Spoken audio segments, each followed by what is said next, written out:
আমি একবার বলেছিলাম দুঃখ কষ্ট করে যে এটা কি শেখ হাসিনার বাবার টাকা, এটা কি ওবায়দুল কাদেরের বাবার টাকা, এটা আওয়ামী লীগের কোনো নেতা কি 500 টাকা দিয়েছে? এই টাকা গরিবের টাকা, আমাদের ট্যাক্স ভ্যাটের টাকা, বিদেশে প্রবাসে যে ভাইরা থাকে তাদের পাঠানো রেমিনেন্সের টাকা।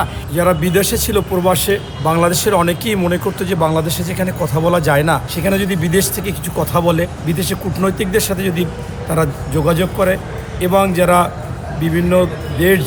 বিভিন্ন দেশে খবরদারি করে, সোজা কথা আমরা যেটা বলি যে মাতুব্বার কেছেমের যারা যুক্তরাজ্য, কানাডা, অস্ট্রেলিয়া, জাপান, এদের সাথে যোগাযোগ করার জন্য এই প্রবাসে যারা ছিল তাদের ভূমিকা ছিল অত্যন্ত গুরুত্বপূর্ণ।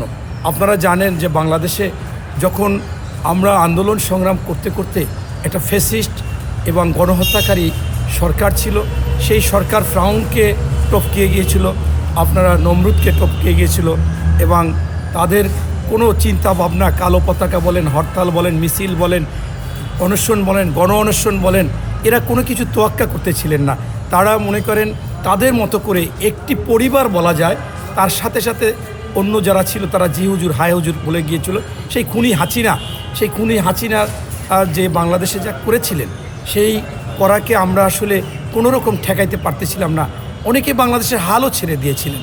আমি যেমন আয়নাগড়ে গিয়েছি, আমাকে গুলি করে আমার পা ভেঙে দিয়েছিল 2013 সালে 29শে ডিসেম্বর, যেদিন আমাদের আপসীর নেত্রী গণতন্ত্রের মা বেগম খালেদা জিয়াকে বালুর ট্রাক দিয়ে আটকায়, সেদিন আমি গুলিবিদ্ধ হই। তাই এই গুম খুন হত্যা, যেটা মনে করেন গতকালকে 14ই ডিসেম্বর শহীদ বুদ্ধিজীবী দিবস গেলেন, সেখানে আমরা দেখেছিলাম যখন আমাদের জয় দ্বার প্রান্তে এবং তারা আত্মসমর্পণ করবে, সেই মুহূর্তে এই শহীদ বুদ্ধিজীবী কারা ছিলেন? তারা ছিলেন আসলে আমাদের এই বাংলাদেশের মেধা। এই মেধাকে শেষ করে দেওয়ার জন্য তাদেরকে বাসা থেকে নিয়ে গুলি করেছিলেন।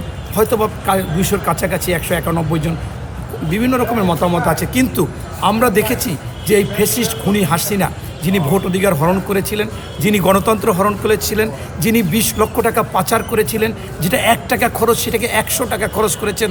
আপনারা জানেন একটা উদাহরণ যে জাইকা এবং বাংলাদেশের সেনাবাহিনী সহ এই পদ্মা সেতুর বাজেট 20% বাড়িয়ে 8,983 কোটি টাকা হয়েছিল, সেইখানে 70,000 কোটি টাকা খরচ করেছিলেন। আমি একবার বলেছিলাম দুঃখ কষ্ট করে যে এটা কি শেখ হাসিনার বাবার টাকা, এটা কি ওবায়দুল কাদেরের বাবার টাকা, এটা আওয়ামী লীগের কোনো নেতা কি 500 টাকা দিয়েছে? এই টাকা গরিবের টাকা, আমাদের ট্যাক্স ভ্যাটের টাকা, বিদেশে প্রবাসে যে ভাইরা থাকে তাদের পাঠানো রেমিনেন্সের টাকা, এই টাকা তারা আত্মসাৎ করে পাচার করেছে। তাই সেই মুহূর্তে এই প্রবাসে যারা ছিল তারা গুরুত্বপূর্ণ ভূমিকা পালন করেছেন।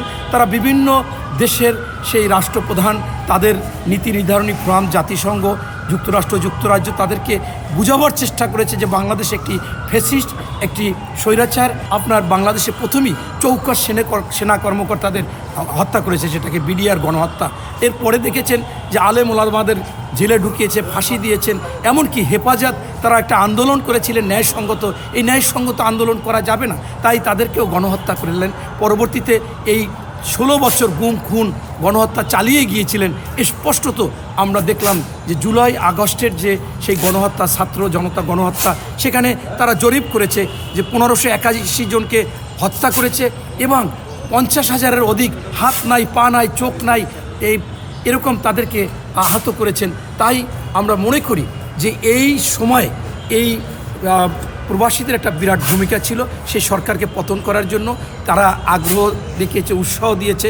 এমনকি যারা এই 65 লক্ষ লোকের নামে খুনি হাসিনা মামলা দিয়েছিল, আপনারা জানেন যে একসময় এই খুনি হাসিনাকে আপনার রং হেডেড সর্বোচ্চ আদালত রায় দিয়েছিলেন, যার কারণেই উনি বলেছিলেন যে আমি যদি ক্ষমতায় যাই, মনে মনে বলেছিলেন যে আমি তোমার যে আদালত দেখবা। এই জন্য সামাজিক মাধ্যমে বলতো যে এই কোর্ট সেই কোর্ট, সবগুলো শেখ হাসিনার পেডিকোর্ট। পাশাপাশি উনি কিন্তু স্পষ্টভাবে আমাদের বেগম খালেদা জিয়ার স্মৃতি বিজড়িত যে বাসা ছিল ক্যান্টনমেন্টে, যেদিন বের করে দেওয়ার পরের দিনই কত হিংসুক, কত পশুর মতো যে তিনি বলেছিলেন যে আমি আগেই চিন্তা করেছিলাম যেদিনই ক্ষমতায় যাওয়ার পরে আমি ক্যান্টনমেন্ট থেকে খালেদা জিয়াকে বের করে দেব। ঠিকই 1 কাপড়ে বের করে দিয়েছিল। তাই আল্লাহর পক্ষ থেকেই এই সিদ্ধান্ত হয়েছে। পাশাপাশি দেশের ছাত্র জনতা এবং প্রবাসীতে যারা ছিল, এই প্রবাসীরা খুব ভূমিকা পালন করেছিলেন। শেষে রেভিনিউ বন্ধ করে দিয়েছিলেন, তাতেও এই দেশে একটি ধাক্কা লেগেছিল এবং এই বিষয়গুলোকে এই জন্য আমি ধন্যবাদ জানাই এই প্রবাসী যারা যোদ্ধা ছিল এই নতুন বাংলাদেশ গড়ার জন্য, এদেরকে আমি আমার পক্ষ থেকে ধন্যবাদ জানাই। এবং আজকের যে এই প্রদর্শনীগুলো দেখতেছি তারা কি কি কাজ করেছে আমরা তো সবগুলো দেখতে পারিনি, তাই ঘুরে ঘুরে দেখতেছি যে কোথায় কোথায় কোথায় কোথায় প্রোগ্রাম করছে। সত্যি তাদের অবদান আমরা স্মরণ রাখবো। সবচেয়ে বেশি যে সময় জেলে গিয়েছি 18 সালে, আমাকে 11ই ডিসেম্বর নিয়ে গেল, আমি 3 মাস 27 দিন ছিলাম। তখন যেহেতু বেশি দিনই থাকতে হবে, তখন খাওয়া দাওয়া অ্যারেঞ্জমেন্ট আমরা যারা বিএনপি একটা রুমে বললাম যে ভালো খাবার দাবার কীভাবে কী করা যায়। পরবর্তীতে কি একজনে তথ্য দিল যে এখানে যারা বিডিআরের সাজাপ্রাপ্ত তারা খাবার দাবার সরবরাহ করে, তাদেরকে একটা ওই জেলখানা কর্তৃপক্ষ একটা সুবিধা দিয়েছে। তাই তাদের যখন ডাকলাম 5-7 জনকে যে আমরা এইখানে খাবার দাবার দিবেন, তখন তাদের সাথে মিলে গিয়েছিলাম। তাদের কষ্টের কথা তারা স্পষ্টভাবে বলেছে, আমার কাছে বলেছে বহুতবার, প্রতিদিনই আমার সাথে 20 জন 30 জন 40 জন 50 জন দেখা করতো। দেখা করে ওই জেলখানার মধ্যে একটা জিয়া মঞ্চ আছে, অর্থাৎ ওখানে বিএনপির লোকজন গিয়ে জড়ো হয়, সেখানে কথা শুনতে চায়, তার নাম দিয়েছে জিয়া মঞ্চ। এই জিয়া মঞ্চে বিকালে বিকালে যাইতাম, আমার সাথে 50 জন 60 জন বিডিআর যারা নিরপরাধ, তারা বলেছে যে বিশ্বাস করবেন কি জানি না, ওইখানে সেদিন যারা গুলি করেছে, যারা হত্যা করেছে, তারা আসলে বাংলাদেশের কেউ ছিল না। এরা অবশ্যই ওই ভারত থেকে এসেছিল এবং ষড়যন্ত্রমূলক আমাদের পোশাক পরে কিভাবে ঢুকেছে তাদেরকে চিনতে পারতেছিলাম না। যেহেতু কমেন্টস দিয়েছে, আমাদের বলছে ওই যারা আমাদের ঊর্ধ্বতন কিছু ছিল আমাদের মধ্যে, যারা মেজরের র্যাঙ্কের নিচে যারা মানে আর্মি থেকে না, তারা যখন বলেছে আমরাও সেখানে কাজ করেছি, কিন্তু যখন গুলি দিয়ে মারে এটা আমাদের কাছে নির্মমতা মনে হয়েছে, তাই আমরা নিরপরাধ। এই অপরাধের সাথে জড়িত একেবারে স্পষ্টভাবে তারা বলেছে, জেলখানায় মিথ্যা কথা আসলে খুব কম বলে, তারা বলেছে যে এইটার সাথে জড়িত শেখ হাসিনা, আমরা যাদেরকে খুনি হাসিনা, গণহত্যাকারী হাসিনা, স্বৈরাচার ফ্যাসিস্ট হাসিনা বলি, সেই হাসিনা এবং হাসিনা সরকারের সেই তাপস, এই নানক, জাহাঙ্গীর কবির নানক, তখন স্বরাষ্ট্রমন্ত্রী সাহেরা, এরকম মনে করেন মির্জা আজম, এরাই জড়িত ছিল, শেখ সেলিম তারা জড়িত ছিল। তাই আমি মনে করি যে এই বিডিআর হত্যা যারা আসামি এখনও আছে, অনেকে মারাও গেছে দুঃখ কষ্টে, তাদেরকে দ্রুত আমাদের এই সত্যতা যাচাই করে তাদেরকে অব্যাহতি দেওয়া দরকার এবং প্রকৃত খুনিদের, এই শেখ হাসিনা আওয়ামী লীগের খুনিদের তাদের বিচারের আওতায় এনে, এবং তারা সংশ্লিষ্ট ওই সময় আর্মি কারা কারা ছিল এবং মঈন আহমেদও এটার সাথে জড়িত ছিল। তাই আপনারা দেখেছেন ওই দিনের পরের দিনই যখন ওইখানে মিটিং হয়েছিল, সেই সময় অনেক সেনা কর্মকর্তা তাদের আবেগের কথা রাখতে পারেনি, বলেছিল এইটার সাথে জড়িত সরকার, এইটার সাথে জড়িত আপনি, শেখ হাসিনাকে ইঙ্গিত দিয়েছিল। তাই আজকে দেখেছেন আমি গুম হয়েছিলাম, আমি 3 বার গিয়েছিলাম, আপনার নিয়েছিল আমাকে কায়দায় কায়দায়, আমি বেঁচে গেছি বিভিন্ন কারণে ধরে পড়ে, বা আমার 2-1 জন লোক ছিল আর্মির, তারা হয়তো বা বাঁচিয়ে দিয়েছিল।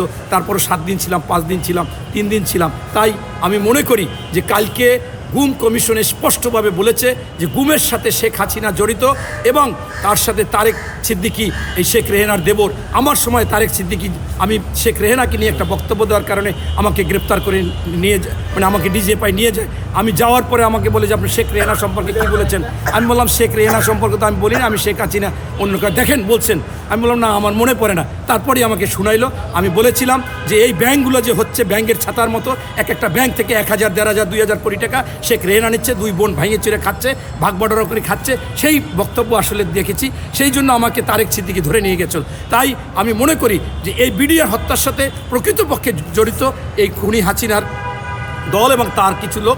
এই জন্য বিডিআর নিরপরাধ, তাদেরকে দ্রুত বিচার করে তাদেরকে অব্যাহতি দেওয়া খুবই দরকার।